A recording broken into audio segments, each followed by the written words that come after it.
Oo. Yun ang sundin nyo. Kaya naman, Nanay Josie, huling katanungan na po ito.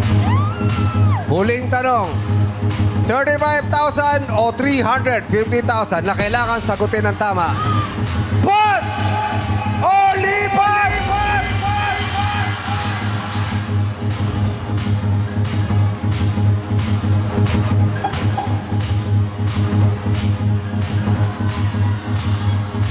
Nanay Josie, kailangan niyo po magdesisyon.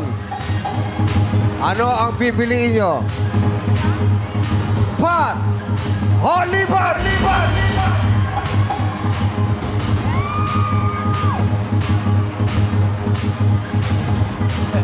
Ang cute ni Nanay Josie, nahihirapan siya mag-isip eh. Lipat! Lipat. Pero parang labag sa kalooban niya yung lipat, tinuro si Mister eh. Kung ano. Oo. Parang may ganun eh. May pagbabanta ba yung Parang pagturo pinaril niya? eh. Oo. Lipat. Bakit nagbago? Nanay Josie, Kasi po, sure money na yun. sure money na. 35,000 pesos. So, hindi nyo nasusubukan ang katanungan doon. Gusto ko pa rin po. Pero Gusto nyo pa rin. Kaya lang, ang desisyon nyo ay lipat na lang po. lipat. At dahil lipat ang sinabi nyo, maaari na kayong tumawid doon sa Kaya na kabila. po, Ate Josie.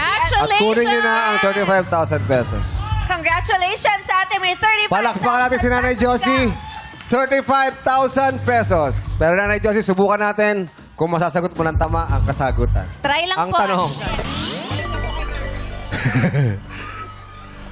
pati ako nininervyos. Oh. Nanay Josie, lipat ang pinili nyo. Tatanungin kita. Ha? Ha? Para Binabalik? sinusoli mo. Binabalik? Sinusoli mo sa akin. No! Naku. Oh. Naiangat Okay na yan. Alam yung sinasoli niya? Sabi ni Tatay Amado. Paano? Hawak mo na yung pera. Pero gusto mo ba isoli? Okay, sandali lang. Okay na. Hawak mo na yung pera. Ay, dapat tayo si Ha? Tatay Amado eh. Hindi mapakali si tatay. Yes, tatay. Ano pong... O sige, ganito. Sige, hindi ko pa naman natatanong yan, o. Gusto mong ilaban. Wala tayong sisihan, ha? Nasa sa'yo na yung pera. Okay, huling tanong. Pat! O lipat!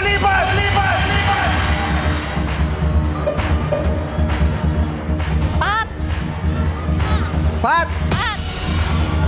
Kukunin ko na to, nanay. Tumawid ulit kayo rito, nanay. Sige, bahala. Okay. Yan na po ang huli yung desisyon, Pat. Tama? Sige po. Nagbago ang isip ni Nanay Josie. Sa akin lang po kayo titingin.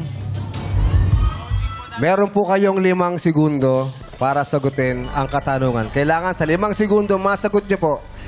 2 beses ko po uulitin ang katanungan para mas maintindihan nyo. 350,000 pesos. Madlang people, please, no coaching.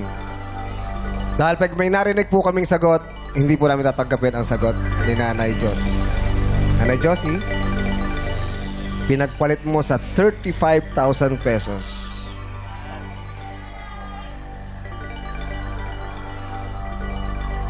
May alam ka ba tungkol sa mga centenarian?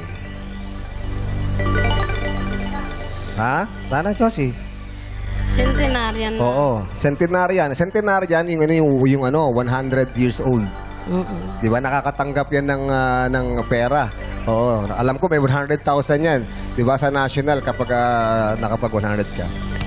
Tungkol doon po ang ating katanungan. May kinalaman doon. Okay? Nanay Josie, good luck for 350,000 pesos. Ito na po ang tanong. Nanay Josie, kung ang centenarian ay naglalarawan ng taong 100 years old hanggang 109 years old, ano naman ang minimum na edad ng isang octogenarian?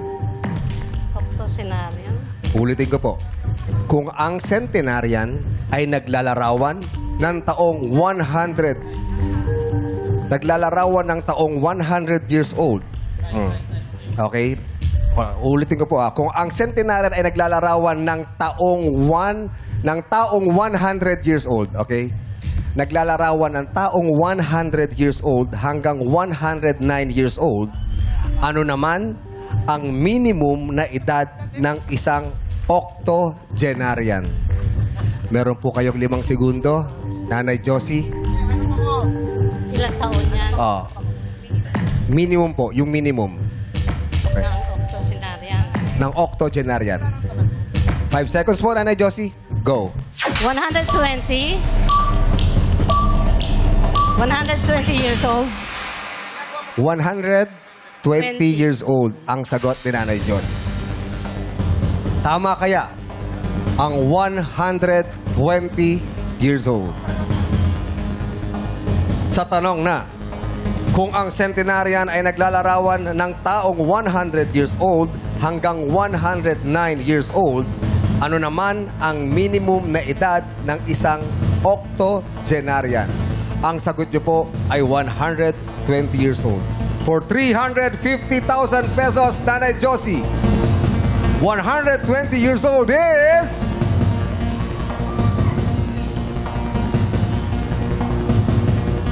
Wrong.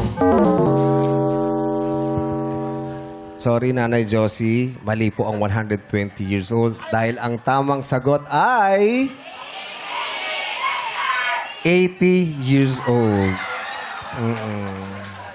Kaya octo di ba? Parang Octogenarian. Oktubre, Octob. Kaya dapat 8. Oo. Sorry, Nanay Josie. Hindi nyo po nakuha ang 350,000. Pasensya na po. At sana po nag-enjoy kayo sa showtime.